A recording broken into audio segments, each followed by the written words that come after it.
여러분, 낯선 도시로 딱 여행을 떠났을 때 가장 먼저 하는 행동이 보통 뭘까요? 글쎄요. 아마 다들 스마트폰부터 꺼내지 않을까요? 맞아요.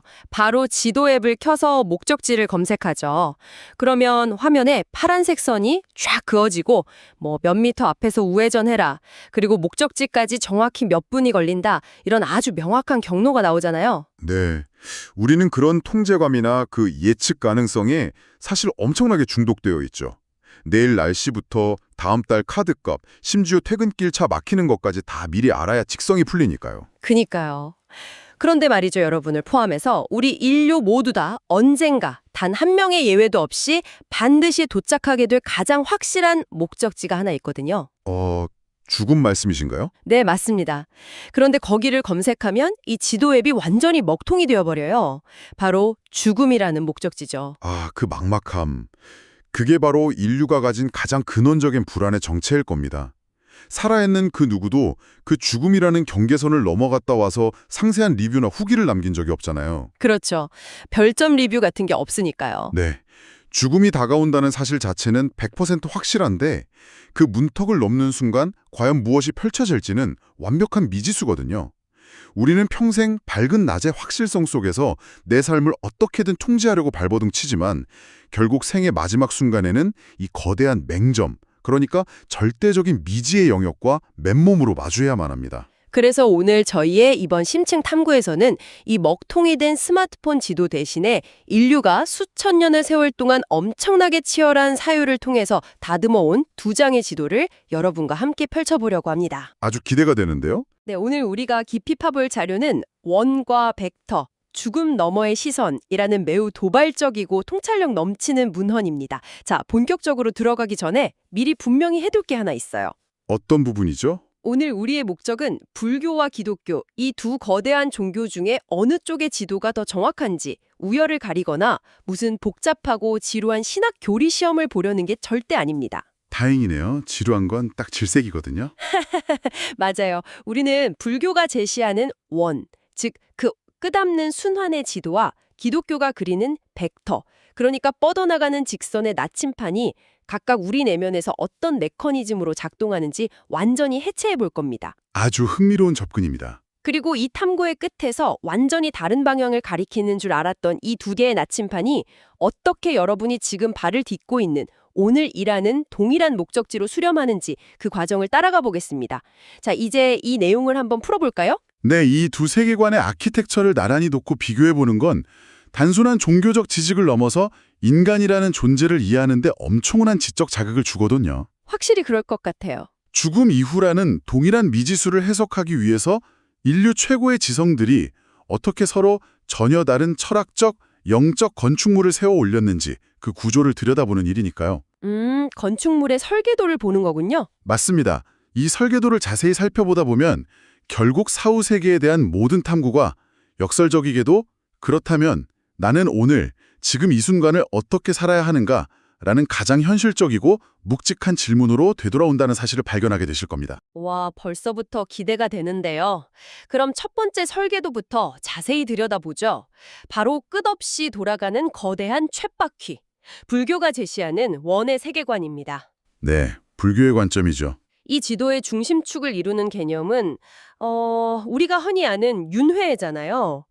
제가 이 문헌을 보면서 시선을 강렬하게 사로잡은 비유가 하나 있었는데 죽음을 가리켜서 낡은 옷을 벗고 새 옷을 입는 것과 같다고 표현하더군요. 아주 유명하고 직관적인 비유죠. 그러니까요.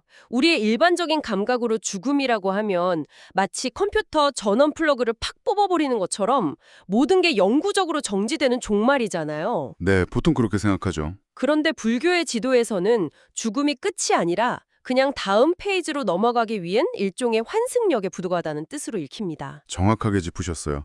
불교적 관점에서 식명은 단 한 번 무대 위에서 공연하고 막을 내리는 그런 일회성 이벤트가 절대 아닙니다. 아, 일회성이 아니다. 네, 죽음은 문장 끝에 찍히는 마침표가 아니라 거대한 서사 속에 있는 쉼표에 가깝거든요.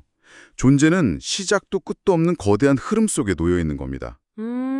쉼표. 멋진 표현이네요. 그런데 여기서 필연적으로 아주 날카로운 철학적 질문이 하나 딱 파생됩니다. 어떤 질문이죠?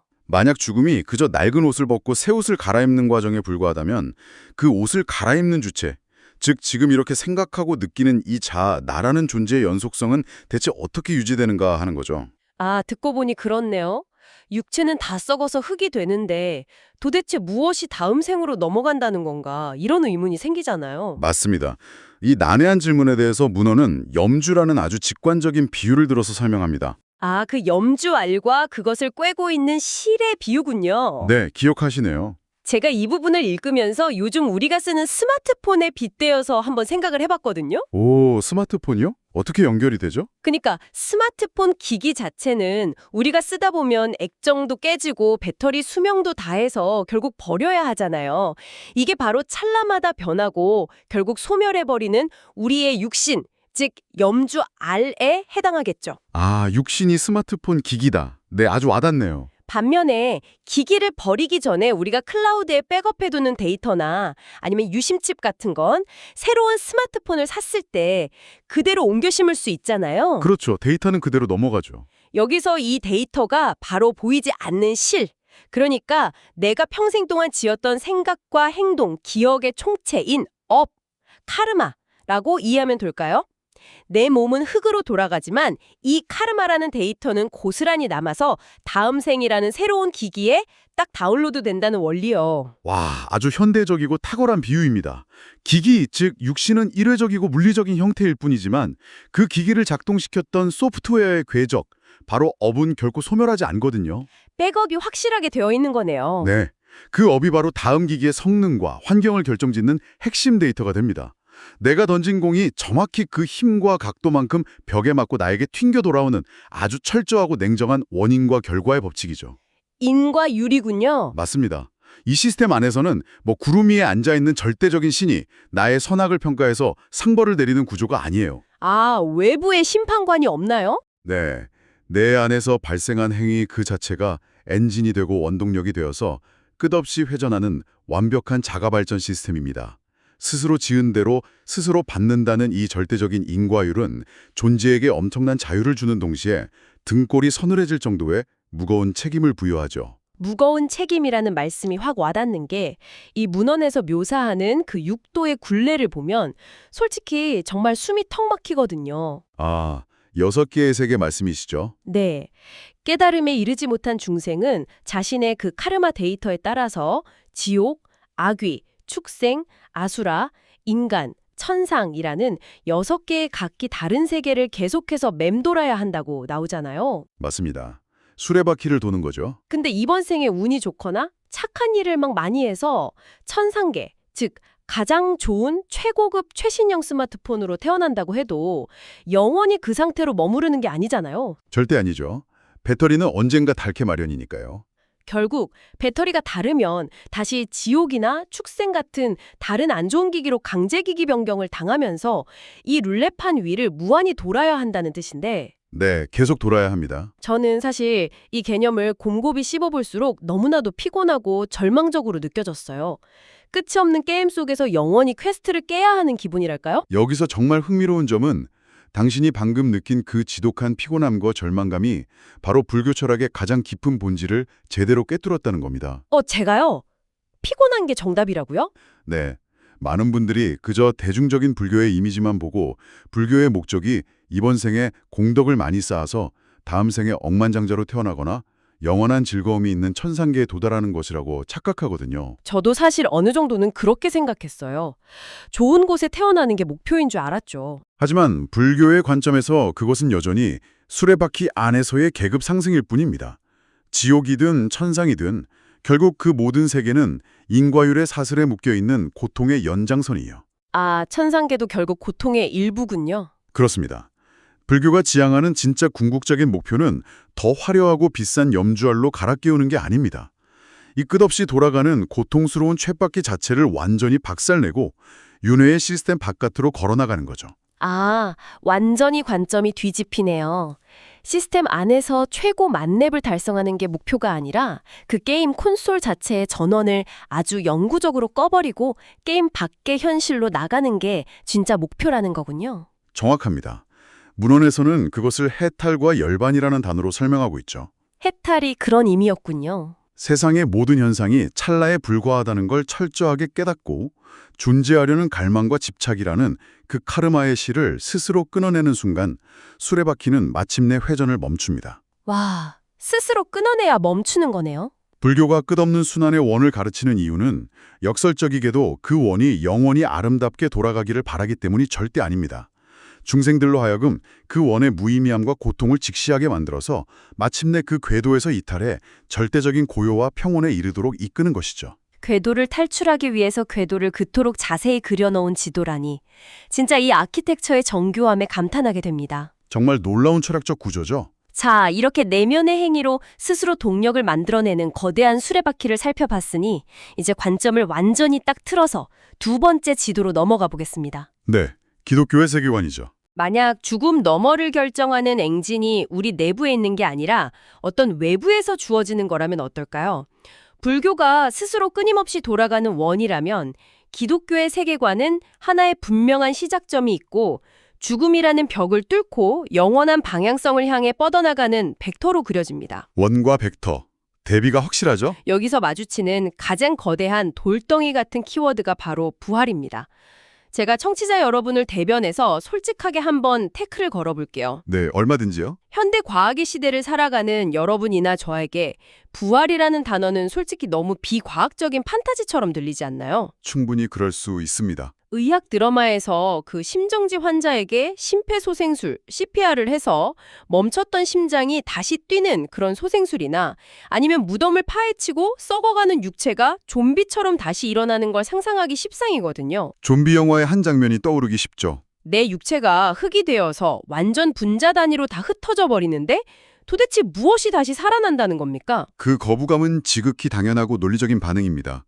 사실 기독교 신앙 내부에서도 수천 년간 엄청나게 치열하게 다뤄왔던 문제고요. 아, 내부에서도 논란거리였군요. 네, 이 문헌 역시 그 오해의 층을 걷어내는데 꽤 많은 지면을 할애하고 있어요. 기독교가 말하는 부활은 심장박동기가 다시 뛰기 시작하는 생물학적인 소생과는 본질적으로 완전히 다른 차원의 사건입니다. 소생이 아니다. 네, CPR을 통해서 소생한 환자는 잠시 죽음을 뒤로 미룬 것일 뿐 언젠가 노화나 병으로 인해 반드시 다시 죽음을 맞이하게 되잖아요. 그것은 죽음의 일시적인 유예에 불과하죠. 그렇죠. 결국 언젠가는 죽으니까요. 예수 그리스도를 근거로 해서 이전에 입고 있던 생물학적 육체의 연장선이 아니라 질적으로 완전히 다른 차원의 존재 방식으로 진입하는 걸 의미하죠. 죽음의 연기가 아니라 죽음 자체의 정복이다. 그렇다면 부활 이후의 상태는 구체적으로 어떤 모습이라는 건가요? 프랑켄스타인처럼 막 흩어진 분자들을 다시 본대로 붙여놓는 물리적인 재조립이 아니라면 말이죠. 이 난해함을 돌파하기 위해서 문헌은 씨앗과 나무라는 매우 유용한 비유를 도입합니다.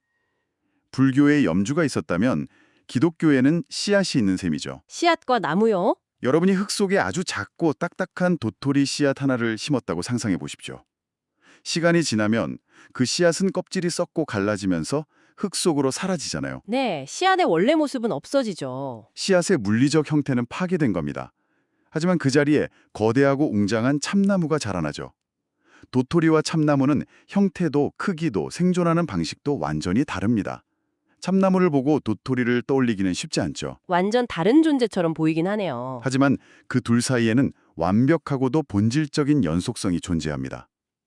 문헌은 부활한 생명을 이 신령한 몸에 빗대어 설명해요. 아, 신령한 몸이요. 나의 고유한 정체성과 기억, 인격의 연속성은 그대로 유지되지만 더 이상 늙거나 병들거나 3차원의 시공간 제약에 갇히지 않는 씨앗이 나무로 폭발하듯 완전히 개화된 상태를 뜻하는 겁니다. 아하, 씨앗과 나무의 비유를 들으니까 완전히 새로운 그림이 딱 그려집니다. 씨앗이 땅속에서 썩는 과정은 실패나 종말이 아니라 거대한 나무로 뻗어나가기 위한 필연적인 전환, 트랜지션이군요. 정확합니다. 그래서 죽음을 뚫고 한 방향으로 뻗어나가는 벡터라는 표현을 썼나 봅니다. 그런데 여기서 불교의 원과 기독교의 벡터가 작동하는 원리, 그 메커니즘이 완전히 갈라지는 것 같아요. 네, 아주 중요한 차이점이죠. 불교는 나의 행동, 즉 아까 말한 그 카르마가 엔진이 되어서 내가 페달을 밟는 만큼 수레바퀴가 굴러가잖아요. 철저한 자력 구원이죠. 반면에 기독교의 벡터는 내가 아무리 선행의 페달을 열심히 밟아도 내 자력으로는 그 직선을 만들어낼 수 없는 구조로 되어 있더라고요. 문헌을 보면 인간 내부에는 불멸의 요소나 스스로 부활할 수 있는 어떤 공로나 자격이 없다고 단호하게 선을 긋던데요. 바로 그 지점이 기독교 사후세계관의 가장 독특하고 혁명적인 심장부입니다. 기독교의 벡터를 추진하는 거대한 힘은 내 안에서 자가 발전하는 게 아닙니다. 외부에서 압도적으로 쏟아져 들어오는 힘, 바로 은총이죠. 은총, 외부의 힘이군요. 이것은 인과율의 법칙을 완전히 뒤엎는 개념이에요. 내가 선행을 100만큼 적립했기 때문에 100만큼의 보상을 받는 거래 시스템이 절대 아닙니다. 포인트 정립이 아니네요. 네, 절대적인 신이 나를 끝까지 포기하지 않고 존재하도록 붙잡아주는 그 일방적이고도 맹렬한 사랑과 관계 맺기를 통해 생명이 유지된다는 겁니다. 기독교인들이 죽음 앞에서도 사랑하는 이들과 재회할 수 있다고 굳게 믿는 이유는 인간 영혼 자체의 어떤 불멸성 때문이 아니라 관계를 결코 포기하지 않는 신의 능력과 은총 때문입니다. 와, 철저하게 관계가 모든 생명의 근원이 되는 메커니즘이네요. 맞습니다. 관계가 생명의 근원이다. 사실 그 개념이 문헌의 다음 주제인 천국과 지옥을 해석할 때 우리의 기존 고정관념을 완전히 박살내버립니다. 어떤 고정관념 말씀이시죠? 우리는 어릴 때부터 벡터가 향하는 끝, 그러니까 천국이라고 하면 보통 문지기 베드로가 구름 위에서 명부를 딱 들고 있고 금은보와 황금길이 쫙 깔린 리조트를 상상하잖아요. 네, 아주 동화적인 상상이죠. 지옥은 반대로 막 펄펄 끓는 용암 속에 마귀들이 삼지창을 들고 있는 끔찍한 고문실이고요. 그런데 방금 말씀하신 것처럼 이게 장소가 아니라 관계의 문제라면 이런 물리적이고 동화적인 공간 묘사들은 전부 번지수가 틀린 상상이라는 뜻인가요? 네, 공간적 차원에 갇힌 인간의 상상력이 만들어낸 한계죠. 아, 한계군요. 문헌은 천국과 지옥이 우주 어딘가에 존재하는 물리적 장소라는 개념을 단호히 해체해버립니다. 기독교의 사후세계는 어떤 특정한 GPS 좌표가 아니라 본질적으로 절대자와의 관계 그리고 거리의 의미입니다. 장소가 아니라 거리다. 천국은 구름 위의 특정 구역이 아니에요. 신의 통치와 절대적인 사랑, 생명의 영향력이 아무런 장애물 없이 온전히 미치는 완벽한 친밀함의 상태를 뜻합니다. 신과의 거리가 제로가 되는 상태죠. 거리가 제로다. 그럼 반대로 지옥은 무엇일까요? 지옥은 신이 분노해서 인간을 가두어두는 지하 감옥이 아닙니다.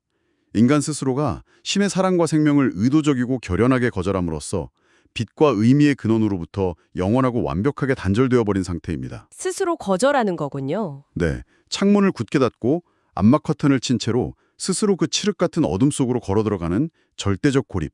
그것이 바로 지옥의 본질이죠. 아, 스스로 선택한 영원한 단절이라는 말이 뭐 용암이나 불꽃 같은 시각적 묘사보다 훨씬 더 잔인하고 소름 끼치게 다가옵니다. 그런데 의문이 하나 남아요. 어떤 부분이죠? 만약 천국과 지옥이 장소가 아니라 방금 말씀하신 관계와 거리의 문제라면 성경이나 수많은 문학작품에 등장하는 지옥에 타오르는 불이나 천국의 화려한 보석성과 같은 묘사들은 다 무슨 의미가 있는 건가요? 아, 훌륭한 질문입니다. 3차원의 시공간과 물질 세계에 갇혀있는 인간의 언어로는 다차원적이고 영적인 진실을 있는 그대로 서술할 방법이 사실상 없거든요. 언어의 한계가 있군요. 그래서 그 한계를 뛰어넘기 위해 불가피하게 은유라는 시적 장치를 사용하는 겁니다.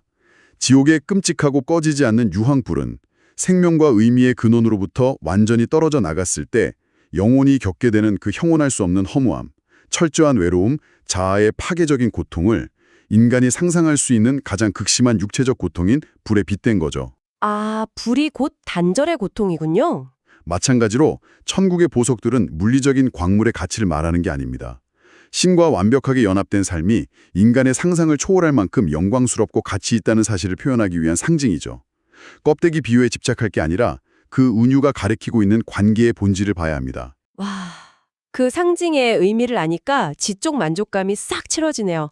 불교의 스스로 돌아가는 정교한 인과율의 원, 그리고 기독교의 외부에서 쏟아지는 은총으로 뻗어나가는 관계의 벡터, 이 두 아키텍처는 정말이지 인간 사유가 도달할 수 있는 가장 경이로운 예술작품 같아요. 동의합니다. 자, 그렇다면 이제 방향을 살짝 틀어서 이 거대한 형이상학적인 탐구를 지금 이 방송을 듣고 계신 청취자 여러분의 현실로 뭐 당장 설거지를 하고 있거나 출근 지하철에 서 있는 여러분의 발밑으로 꽉 끌어내려 보겠습니다. 아주 중요한 순서네요. 결국 여러분은 이런 질문을 던질 수밖에 없을 거예요. 좋아. 철학적으로 멋진 건 알겠는데 당장 내일 점심 메뉴를 고민하고 다음 주 프레젠테이션을 준비해야 하는 내 팍팍한 일상에 이 죽음 너머의 지도가 대체 무슨 상관이 있지? 누구나 할 법한 생각이죠.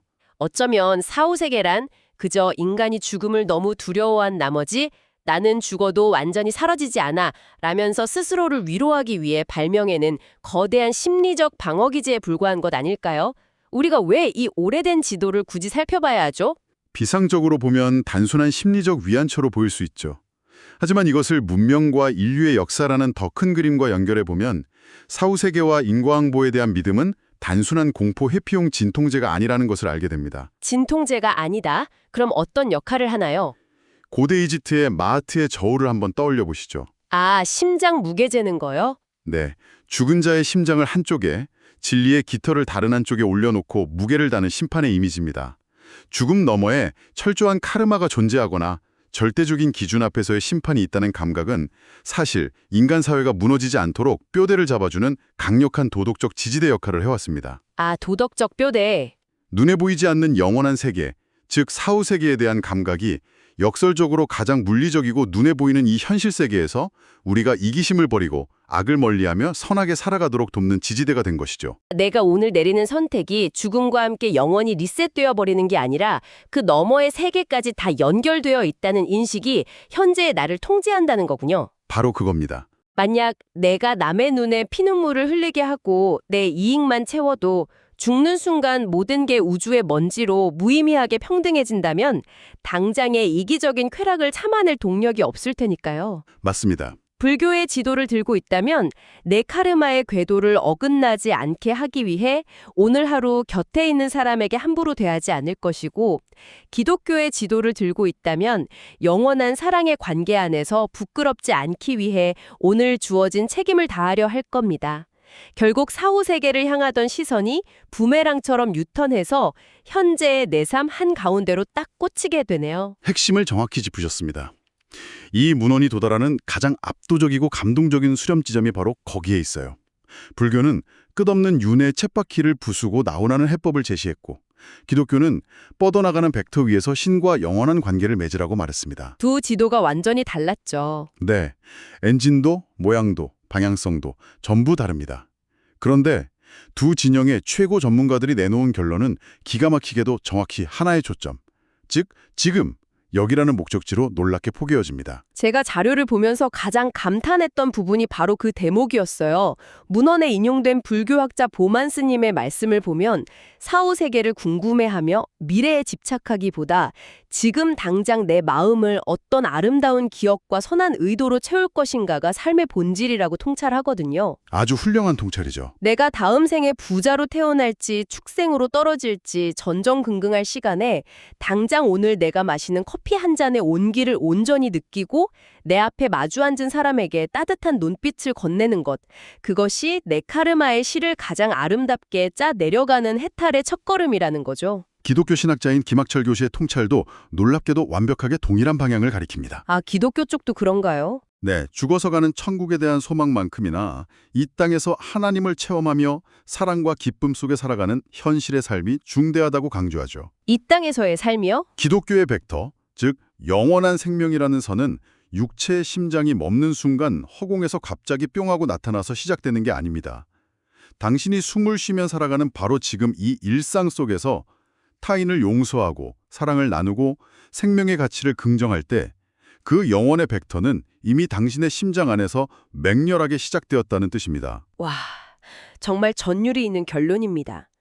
불교의 원을 따라가던 기독교의 직선을 따라가던 그 거대하고 웅장한 사후세계의 지도는 우주 밖의 어딘가 미지의 공간이 아니라 결국 지금 여러분이 두 발을 단단히 딛고 서 있는 오늘, 현재라는 가장 경이로운 목적지로 우리를 안내하고 있었던 거네요. 이 긴 여정을 갈무리하면서 저는 여러분께 이 문헌의 마지막 장에 깊게 새겨진 한 문장을 낭독해드리고 싶습니다. 네, 들려주시죠. 죽음을 기억하는 자만이 자신의 삶을 진정으로 소유할 수 있다.